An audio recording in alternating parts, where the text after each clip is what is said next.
Welcome to the Rainy Day Recess podcast, where we study and discuss Seattle Public Schools. I'm Christy Robertson. Jasmine Toledo.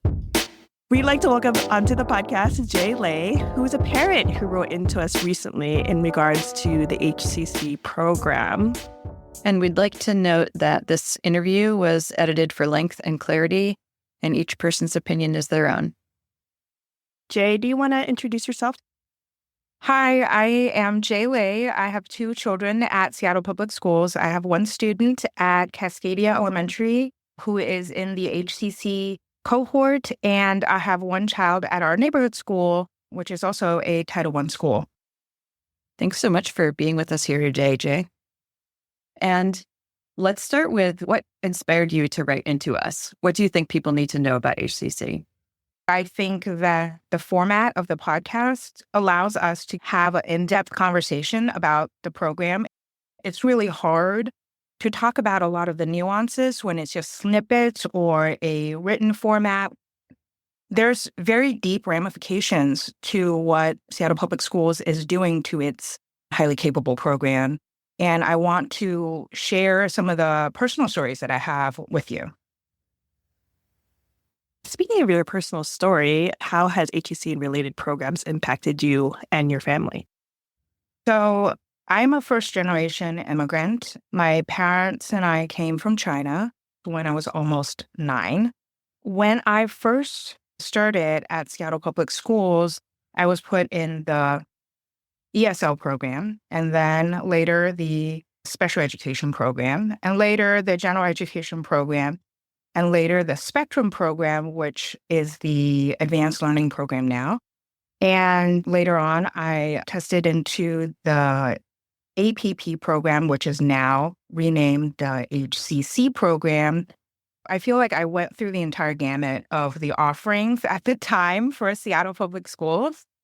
My parents came here with really nothing. When I started Seattle Public Schools, I knew no English at all.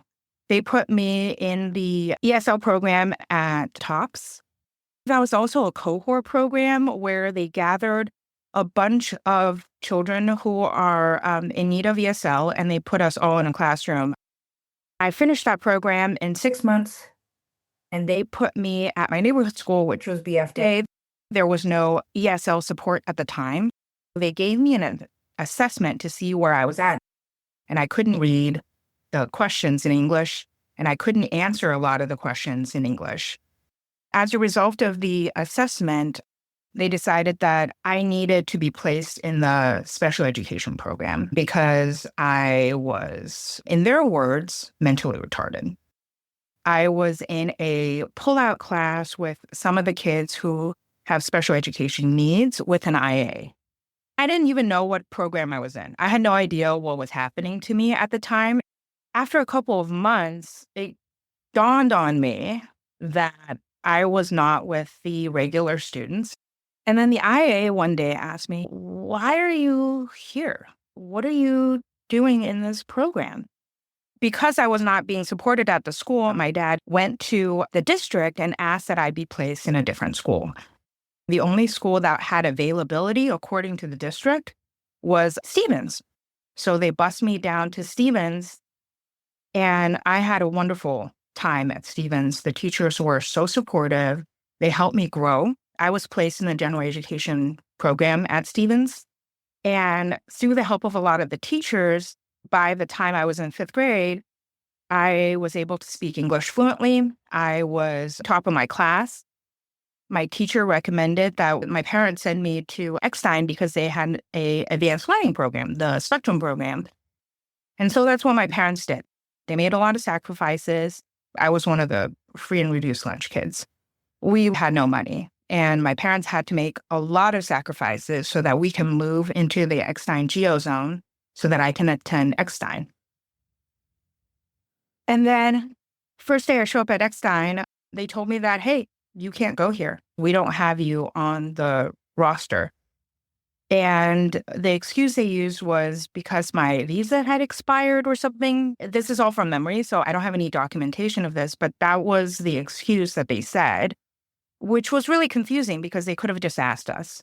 for the renewed visa at the time, but they didn't. All they did was they simply removed me from the school that I was zoned for. That was not clearly explained to my family or me because they were communicating in English and my parents did not speak English. I didn't understand English enough to know what was happening, but I was not allowed to go there. And then when my parents showed up and they had the proof of residency and all of that stuff, the only school that had space was Mini. It was over an hour for us to bus me to Mini. So my dad took a lot of time off to try to get me back into Eckstein. What did your dad end up doing? As someone who didn't speak much English, what did that look like?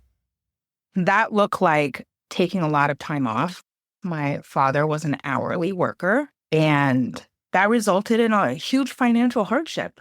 We lived paycheck to paycheck. We had no excess money. But he was at the district office every day for 2 weeks, using old school dictionaries to get the point across. I don't know if they just got tired of him showing up every day. I don't know if somebody heard and actually cared. But eventually, they put me on the top of the wait list for Eckstein. Eckstein had a very robust advanced learning program. There was a wait list of 200 kids that year. And the enrollment office said, you had no chance of getting in. Just try again next year. And my father, who was very tenacious, was like, no, we moved here so my daughter can get the benefits of being in a school that could serve her. And he just didn't give up. At Eckstein, I tested into the Spectrum program. Great experience. And then after a year of that, I tested into HCC. So I had to bus down to Washington Middle School for the program. That was the most challenging schoolwork that I had in Seattle Public Schools. I really enjoyed being challenged and given harder work. After a few months at Washington, one of my teachers at Washington, Mr. Schmitz, said, you don't really need to go to high school. I think you should go to college. And that's what I did. After 8th grade, I went to college. And I think that set me on the path where I am today. And I'm hoping to use my privilege, my voice, and my energy to help other kids who are like me, who could really benefit from a program that is supposed to be available to all kids in Seattle. Whether you're rich, poor, white, Black, everyone should have access to this program. Instead, what I'm seeing is that instead of improving and reducing the inequities in the program, Seattle Public Schools is simply shutting it down and removing access from all kids. That is an injustice. It's been 3 or 4 years that they've been in this process saying they're going to dismantle the cohort model, where kids go to a different school to get HCC, and that they're going to pull that into neighborhood schools. You have been tracking the district's words on this. Do you want to talk a little bit about what they're saying? Yes. The reason I'm tracking is because my son entered Seattle Public Schools. And so I saw what happened. Even though I thought that disbanding the cohort model seemed a little strange at the time, I was willing to give it a shot. I sent my kids to our neighborhood school. I went through the process. There was no neighborhood model. Based on my communications with other parents, none of them had seen any kind of pilot program, and they were families that went to pilot schools. I asked around to a bunch of schools. Several principals said to me, we have received no funding and no training to be able to offer advanced learning services to our kids in the classroom model. And to be clear, there is funding that comes from OSPI to the district to provide HCC extra money. According to RCW 28A 150-260, which is the prototypical formula for allocations of funding to schools, each district gets an additional funding allotment for another 2.16 hours per week per student for 5% of the school district's enrollment. By my calculations, that gets Seattle Public Schools approximately $1 million in the last year. Not only were they not offering advanced learning services, starting in 2021, they were no longer identifying advanced learners. They had removed all advanced learning programs at neighborhood schools. So there was no spectrum. There's no walk to math. There's not even pullouts for students who needed more advanced work. And so if you look at it as a parent who had a kid who entered kindergarten in 2022, there is nothing. It's either gen ed or HCC cohort. Even if I had wanted to keep my child at our neighborhood school, I was told that there will be no support and no services for him. This year, Cascadia, for example, the district projected we would only have 400 students. We have 530 students. We beat the projections, but the only reason we did that was a lot of parents are saying they removed WAF to math. They're making my son repeat math class. My child has no advanced learning. They're only allowed books within a specific grade level. That's what we're doing. Back in my day, we were allowed to have reading material beyond our grade level. What I am hearing now is that many kids are being told they are not allowed to, for example, if you're in kindergarten, maybe you're not allowed to check out chapter books. And I want to stress that in the 90s, I pretty much lived in the library. I loved reading. I cannot imagine why anyone want to restrict reading material to children. That's why parents came to Cascadia, because they realized that their kids will no longer be supported. Many of them were very reluctant to leave the neighborhood schools because they had kids who were in 4th grade, 5th grade. They don't want to transition their kids in the middle of their elementary school career, but they did it anyways because they felt the benefit of having academic challenges that are appropriate for their children is more beneficial to their long-term growth. What to me would have made sense would have been to build HCC and advanced learning up at the neighborhood schools. Why would you choose to go away to a whole different school if you had access to it at your neighborhood school? Absolutely. And I think it's a circular argument with the district because they keep saying, oh, it exists, it's already happening. But a lot of the parents are saying, it's not happening. That's why we need the HCC program. It's the only thing that is left in our district to help kids who can benefit from advanced learning services. As required by Washington state law, they're identified as highly capable. There are some misconceptions, I think, about the kids. Many kids are in the program because they're neurodiverse. Many of them are asynchronous developers. Maybe they're very advanced in academics, but they are lacking in other aspects of their life. I don't want people to think that it's just kids who can learn really fast, who are well-behaved, and can sit in the back of a classroom with an iPad. Many of these kids need a lot of support, and they get that support from being in a cohort program because they are with other kids who may be going through the same things that they are. There is benefit to having a cohort versus in neighborhood schools. Just like with, for example, for the deaf and hard of hearing, there is benefit to being with kids who are like you. For some kids, they're fine in their neighborhood schools, but for other kids, having that option is really, really helpful for them to find camaraderie and belonging and fitting in. And so I think even with the shift to the neighborhood model to improve access, I still believe that there is a place for a cohort model. What I hear you advocating for is like a both and, right? If there are those who need access in a neighborhood school, then why not have that? But also, why not have a cohort model? And we've seen benefits of that too in other programs. Yes. And, at one point in their planning, the district talked about that even with moving HCC to neighborhood schools, there might need to be a separate program for 2E kids. And those are kids who have a need for special education services as well as advanced learning services. Yes. Because those are the kids who might benefit the most from having the kids around that are like them. And of course, I've never seen any further signs of development of that idea. Tell us what you know about the history of advanced learning in Seattle Public Schools. This is Christy, and I wanted to let listeners know that I made my best attempt at writing out this timeline in our show notes if you want to follow along as Jay goes through what she knows about the history of these programs. And if any of our listeners have any additional information or corrections, make sure to email us at hello@rainydayrecess.org.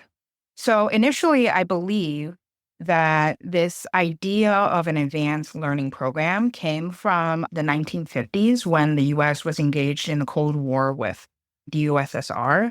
And Congress set up the U.S. National Defense Education Act in 1958, specifically to identify gifted students and boost math, science, and foreign language skills. And in the 60s, the Seattle School Board adopted the policy for the education of able learners, which set the stage for accelerated primary. And the district specifically used race as a factor in the admissions process. Children who test in the top 1 percentile by race or ethnic group as determined by IQ and achievement test. So I think there was intentionality to make it more racially balanced. And then accelerated primary was renamed IPP, the Individual Progress Program, in 1979. The Horizon program came about in 1978 to take the top 5% of each racial group. Seattle became the first city in the nation to voluntarily desegregate schools by busing, and I believe it was meant to make busing more amenable. These were magnet programs, and they were cited predominantly in schools that served students of color. So there were 2 different programs at the time, 2 different purposes. The IPP program was very small, I believe around 100 students at the time, whereas the Horizon program was much bigger, given that it was the top 5 percentile of testers. And in 1984, I believe that the district had strengthened testing protocols to screen all kids for giftedness and did the gifted testing during the school day as opposed to on a Saturday. And within 1 year, they actually increased the student of color enrollment by 6%. And then I believe there was a lawsuit by a parent about how it's unfair or they were dumbing down the program or something of that nature. The case was thrown out, so it didn't even go to court. But the state threatened to pull funding from Seattle if they only take test scores and race into account. So in 1987, the district reworked its identification process to look at the background. So like things that are like adjacent to race that might be contextual clues. Yes. So socioeconomics, cultural, and other environmental factors.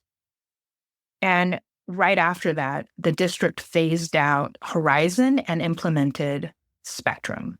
And IPP at some point in the late 80s, I believe, was renamed APP, and it remained for the top 1 percentile of testers. When I went to school in the 90s, in addition to APP, there was a Spectrum program. And I would love for you to mention how Spectrum was different from Horizon. Yes. So the district phased out Horizon and they implemented Spectrum. And Spectrum, prior to 2003, offered a more discretionary program with a lot of flexibility for the teachers and the school administrators to be able to put high-performing kids into the classroom without testing in. Many schools had self-contained classrooms for kids who tested into spectrum, which was the top 5 percentile. But if they had space in the classroom, schools, teachers had the discretion to put kids into that spectrum class to fill up that class. It could be you're really good at math or you're really good at reading, but you are either grade level or lacking or whatever in another aspect. So it gave a lot of flexibility for administrators to be able to put kids in just spectrum math or just spectrum reading. And that was available in a lot of schools in both North and South Seattle. Later on, though, so in 2003, you had to have a certain percentage of kids to have that spectrum designation at your school. And so as a result, a lot of schools, especially schools in the South End, lost their spectrum designations.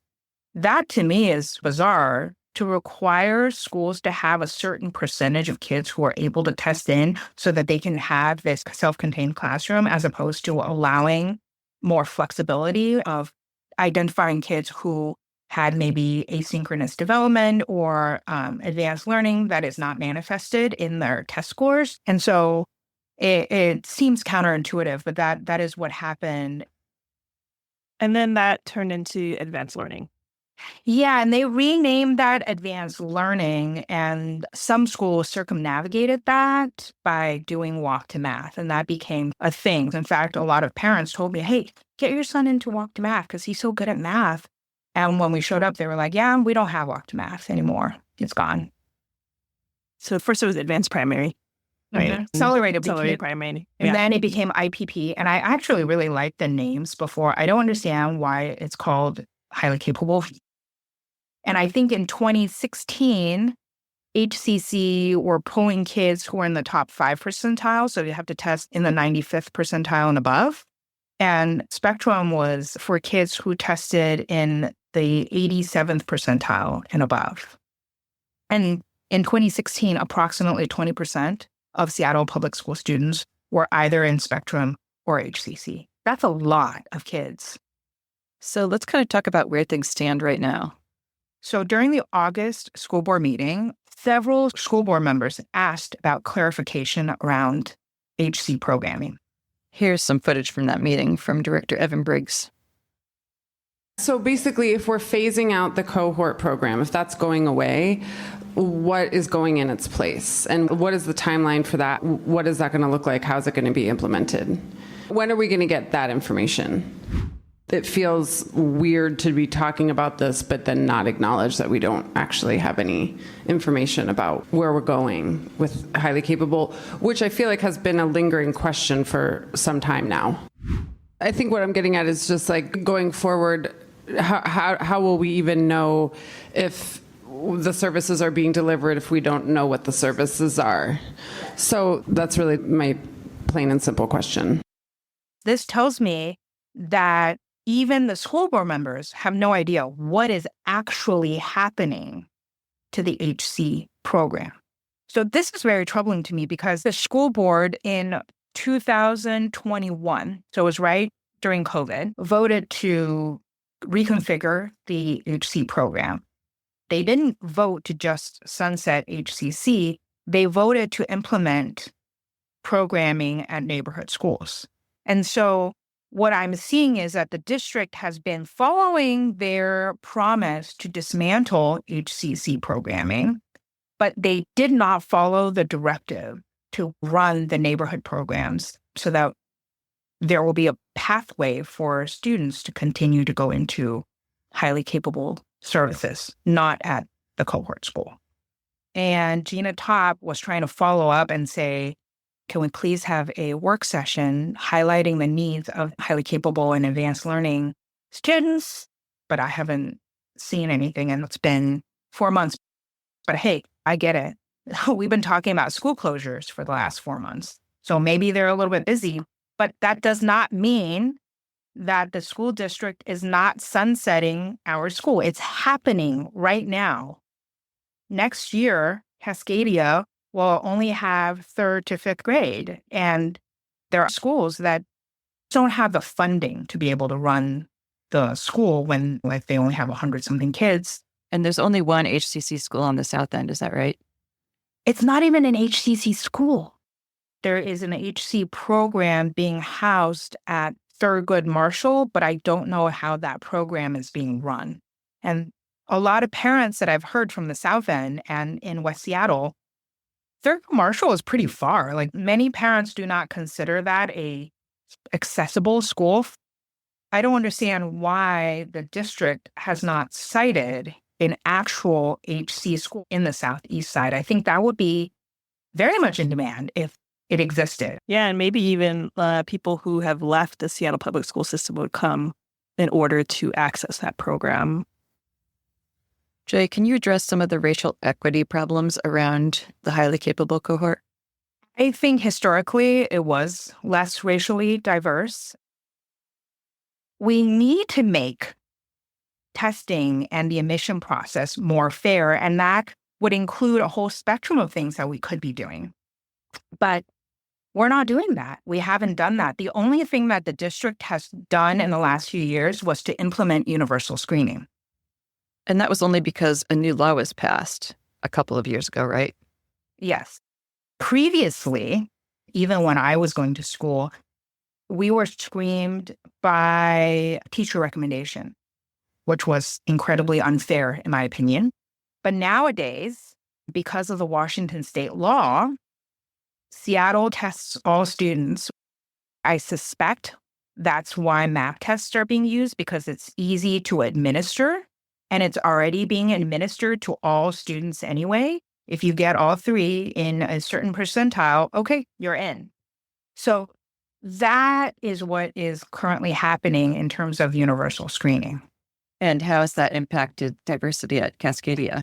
I watched the hearings in the legislature about that law to implement universal screening, and some of the legislators testified that it had vastly increased the diversity in their programs.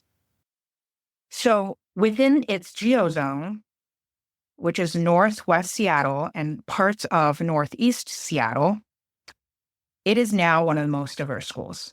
It is now a majority minority school, with students of color going from 28.9% in 2017 to now it is 51.7% students of color. And not only that, the percentage of Black students enrollment at Cascadia increased by 583%.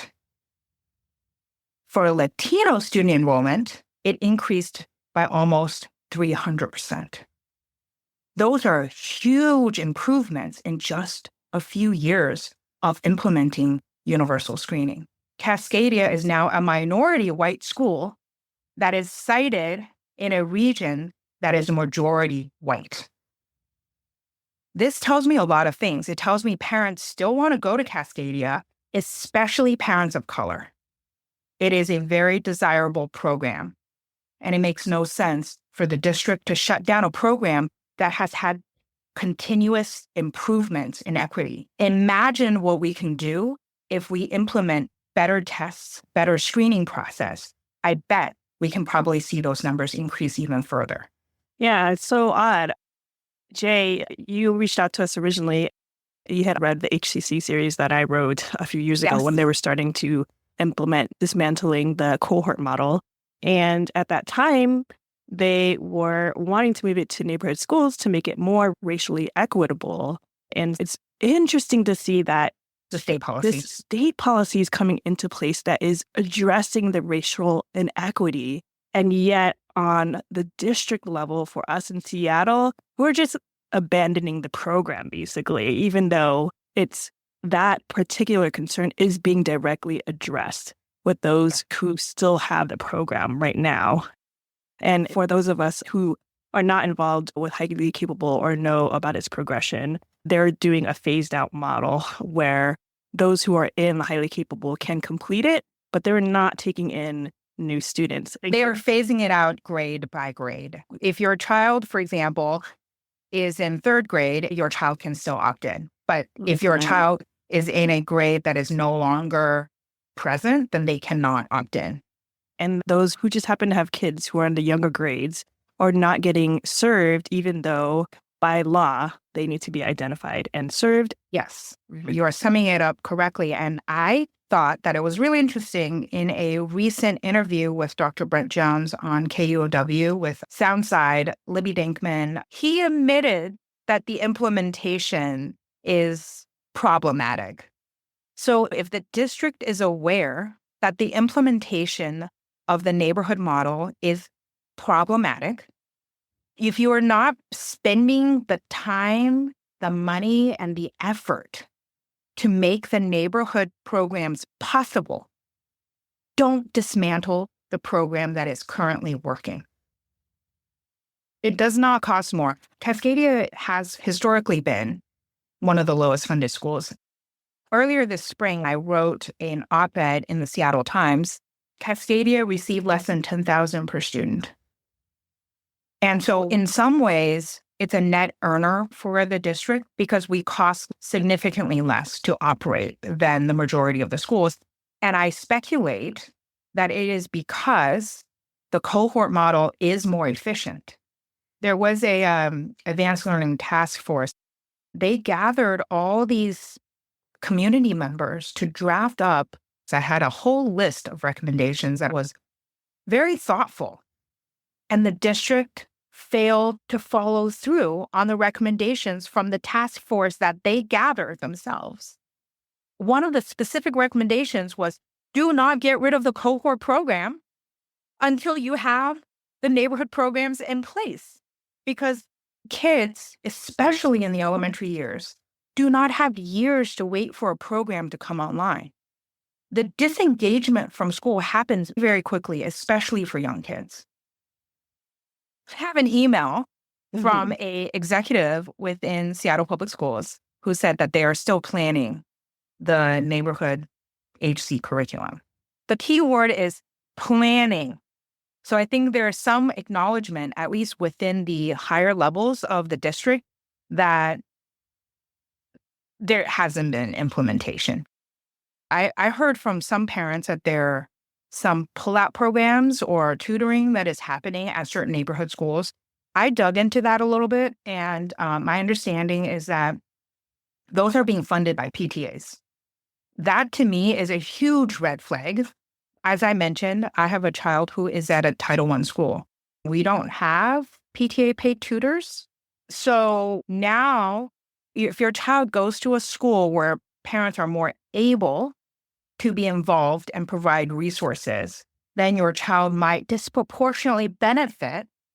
So now we're really exacerbating the inequities in Seattle Public Schools. That, to me, is the complete opposite of what the cohort model is doing. Because the cohort model, every child who is identified and lives in that geo zone is guaranteed to go, and therefore they're guaranteed to receive those services. But now the kids are really being divided into the haves and the have-nots. And just to add on, that's just exacerbated by the fact that Seattle is redlined. The North and South End have a lot of socioeconomic disparities, which are completely tied to race. So what ends up happening is it becomes even more inequitable without a structural program in place by the district. And I think this also points to the difficulty in this approach of if something is inequitable or has difficulties to tear it down. The same problem with closing schools, the same problem if you took down the cohort model without being ready, is that to bring something back is hard. It's very hard. It would take a huge amount of planning to re-implement advanced learning in the neighborhood schools and walk to math. And they'd have to make a lot of new plans from scratch, as opposed to leaving something in place. We should have a abundance mindset, which is HC programs doesn't cost more. I bet you if we cited multiple HC schools or advanced learning programs or STEM programs in the South End, you're going to see more students of color join those programs. Like I mentioned, Cascadia is in a majority white geozone, and it's now a minority white school. That tells you a lot of children of color still have parents who want to send them to challenging programs.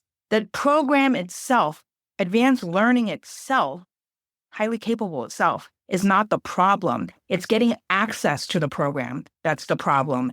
And by getting rid of the program altogether, you're not improving access. You're just getting rid of it for everyone. In particular, those students who are furthest from educational justice. Students who are like me, whose parents never had resources to get tutoring or outside help, or is able to navigate the system so that I can go to private school.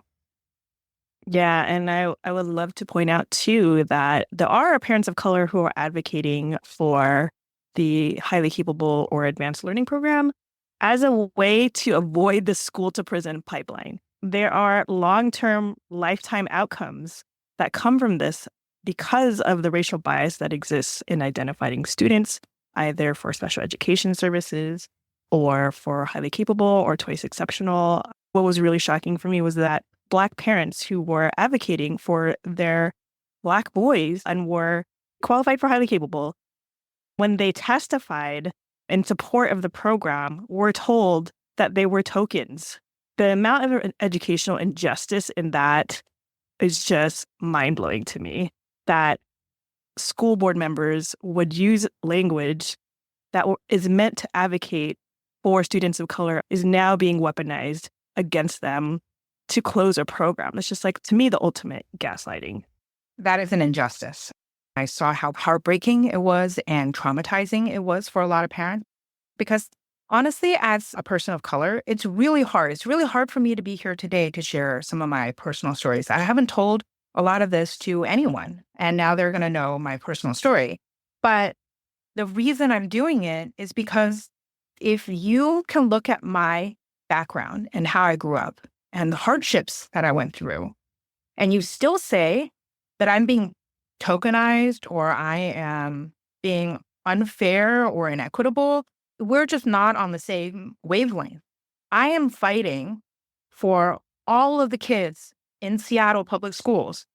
I stress the word public schools. All kids should have access to these programming. When I'm saying things, I hope people are taking my word as it is, and that is genuine. There is no ulterior motive. My kid is already in the program, and I don't get any additional benefit to fight for the continuation of the program. The reason that I'm here is that I'm hoping that, especially for kids who are like me, immigrant, person of color, poor, I know that there are more kids like me out there who, if they had access to this program, could really accelerate their life. I'm just thinking back to my childhood. If I were stuck in that special education pull-out classroom, maybe that's how I would have believed about myself.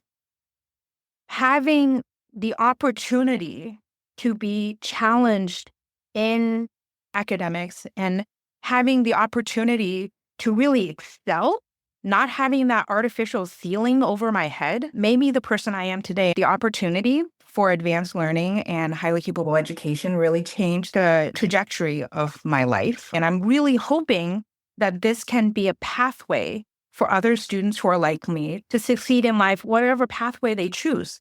I think an important point is not having access to advanced learning might not just be that you don't get ahead, but that some kids, neurodivergent kids, might just have a really difficult time tolerating a classroom without the appropriate level to them of learning. And it could lead to acting out.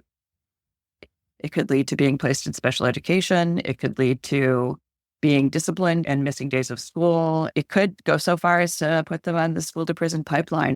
And restrained isolation as well. Mm-hmm. You're 100% right on that, Christy, because I actually have a very interesting chart made by another parent named Andy Cooper, who used OSPI data that showed that at neighborhood schools, the group that had the highest disciplinary rates were students who have 504s. And then after that, it was highly capable kids. So highly capable kids at neighborhood schools are disciplined at much higher rates.